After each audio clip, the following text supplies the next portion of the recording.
اهلا بكم سيداتي وسادتي في هذا الفيديو اللي نخصو للاجابه الاولى على الصحفي المتدرب السي اشرف بالمدن صاحب التنفيحه اللي تعطينا التنفيحه، تيبيع لنا التنفيحه، تيبيع الوهم والتنفيحه للناس، تيلعب على العاطفه ديالهم وتلعب على وتر العاطفه ولا وتر الحساس. الناس اللي باغيين بزاف الناس يشوفوهم في الحبس والناس اللي باغيين الدم وضعوا في الملفات، ما كيمشيش يتسنى اونفلوب حتى توصلوا عاد يخرج يهضر، واللي بغى يدعيني مرحبا. تيمشيش يتسنى اونفلوب باش يتكلم. خصك تعرف ولدي، لانك انت عندك السن ديال بنتي، خصك تعرف ان انا كنت نتسنى لونفلوبات كان راني ملياردير، كان عندي ملايير، لان عندي 1256 برنامج تلفزي مباشر، 1256 وحسبي اونفلوب في كل نص فيديو وتشوف شحال الفلوس يكونوا. دونك القضيه ديال لونفلوبات عاود مشيتي في عطبه تجاوبنا، حيت كنت ننتظروك تجاوبنا على اسئله واضحه، على وثائق واضحه، على وثائق ملموسه تعطيهم لنا وتبين لنا بانك فعلا صحفي. فاذا بك تهاجم الناس تا هو بالوتر الحساس، اونفلوب تيدوخو اونفلوب، شحال تيربح الفلوس هاد لونفلوب. دونك في عوض ما تجاوبنا مشيتي تهاجم، ومن بعد شي واحد تيهاجم شخصيا شي واحد، لان انا في الفيديو لم اهاجمك ابدا، بالعكس ولن اهاجمك يوما. منين مشيتي تهاجم تتبين بالوضوح السي اشرف الشاب الوسيم بان ملفك فارغ، بان لا تعليل لك ولا حجة لك، لان الهجوم على الناس باشياء شخصيه وفرديه تيبين فراغ المحتوى. انا ما ندعيكش، انا يمكن لي ندعيك بسهوله سي اشرف، ندعيك بسهوله ونقول لك بين لنا فين هي لونفلوب، كما ندعيكش. يعني ما يمكنليش ندعي شاب في بدايه حياته متهور ونصيفطو للحبس، لان عندي وليدات. لن ادعيك. نشوفوا شنو قلتي المره في الجمله ديالك الثانيه. ولا انا طلبتها اللي غادي يدعيني يمشي يدعيني. انا بعدا كون كنورط في دوك الفضائح اللي متورط فيهم انت، اللي كتعطيني في اخلاقيات المهنه، ما نقدرش نخرج للزنقه، ما نقدرش نخرج من بعد ما يتشوه ديك الشوهه. كنت اخي اشرف مورط فضائح وكراني في الحبس، كنت مورط فضيحه وحده وكراني في الحبس. ها انت عاوتاني تدوي بدون حجه، بدون دليل. رصيف الصحافه، صحافه الرصيف، كلمات لا معنى لها. المعنى ديالها الوحيد هو هضره القهاوي، وهو تعود تلعب على الوتر الحساس ديال الناس. هاد الملف ديال التذاكر اللي انت تتحيلو في هاد الجمله ديالك، هاد الملف التذاكر التقرير ديالو النهائي ديال الفرقه الوطنيه خرج، راه موجود في الديجيتال، يمكنك تقراه كله. ولو كنت متورطا لكنت في السجن او محكوم علي بالسجن. تا هذه غيمكن لي ندعيك فيها بسهوله بالغه. لن افعل ذلك امام انسان يظن نفسه اصبح صحفيا، وهو لاعب غير بالشعبويه، غير بليفو، غير بالبوز. هذه ديال الصحافه. خصنا نعاود نرجعو للتحضيري،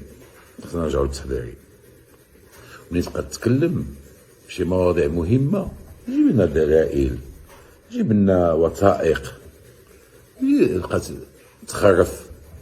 اي واحد يمكن له يدير تليفون ويدير كونت في الفيسبوك ويبقى يخرف. ولدي الحمد لله تحتي معايا، حضي راسك اش تقول مع الناس، نزيدو نشوفو الحماقات ديالك. انا مشيت للقطر، مشيت بجيبي وما كانت عندي حتى شي تذاكير، والناس اللي شافوني تما انا براسي انا نقولها لك اليوم سلت في ماتش ديال البرتغال، والله حتى سلت كليت العصا وتخبيت وتخشيت وتزاحمت مع الناس باش قدرت ندخل من ديك البوابه، غير سالت. اللي مشيتي لقطر مشيتي بفلوسك، وباش بغيتي تمشي باش بالفلوس. شكون انت باش تمشي بفلوس ديال شي مؤسسه؟ شكون انت؟ وشنو غنديرو بك في قطر؟ تحل لنا الماتش ديال المنتخب الوطني، تعطينا شي افاده جديده. تما ما كاين بوز. اش من بوز تخلق في قطر؟ انت ما يمكنلك تعيشي بالبوز، ما يمكنلك تعيشي غير بلا سونساسيوناليتي، لو سونساسيوناليزم. شكون بغيتي يديك لقطر وانت سلتي في ماتش البرتغال؟ هذا شغلك ديجا. تتبين على راسك بانك انسان مراهق اللي سلت مباراه ديال كاس العالم واللي كلا العصا. الحمد لله اللي ما دخلتيش للحبس. انا ملي مشيت لقطر مشيت بعد عقد رسمي مع تلفازه رسميه في قطر، من اكبر التلفازات اللي عندها الحقوق ديال كاس العالم في قطر. مشيت 40 يوم، مشيت على حساب هاد المؤسسه، لان حسبوا هما بان عندي دوم افاده للمشاهد اللي كان تيوصل ل 11 مليون مشاهد يوميا في المعدل ديال 40 يوم ديال كاس العالم. ايوا انت شكون يديها فيك؟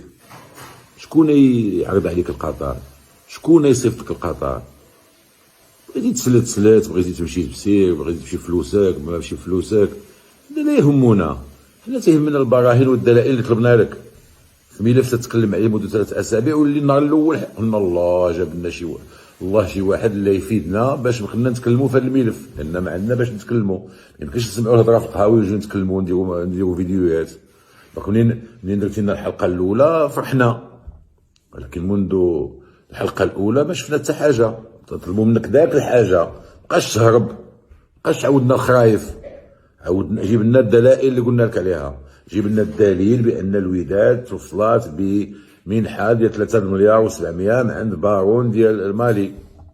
جيب لنا دليل بان الاسماء الدويتي متورطه في هذا الملف بشكل رسمي. جيب لنا، حنا ما تقولوش واش شي واحد متورط ماشي متورط، حنا تنتظروا العداله.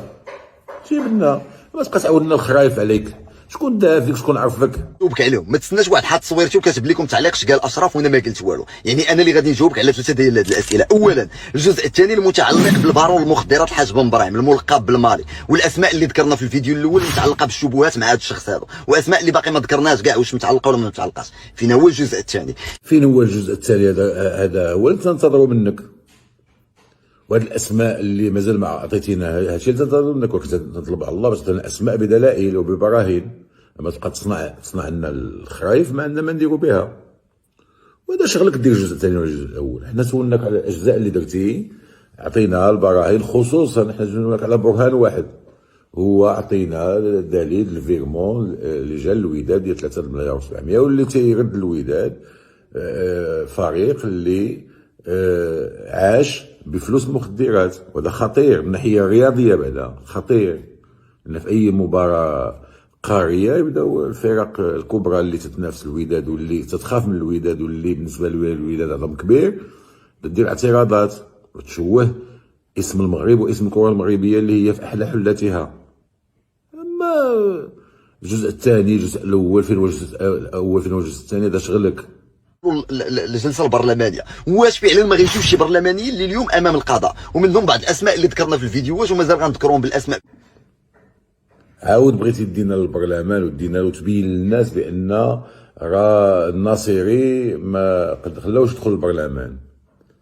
نشيرك فقط بان الناصري ما بقاش برلماني منذ ان اصبح رئيسا لمجلس العمالات في الدار البيضاء، لان فيها حاله تنافي، وبالتالي اسمح لهذاك اللي كان الثاني في اللائحه ديالو في الانتخابات التشريعيه باش هو اللي يكون برلماني، وهو السي عبد الواحد شوقي.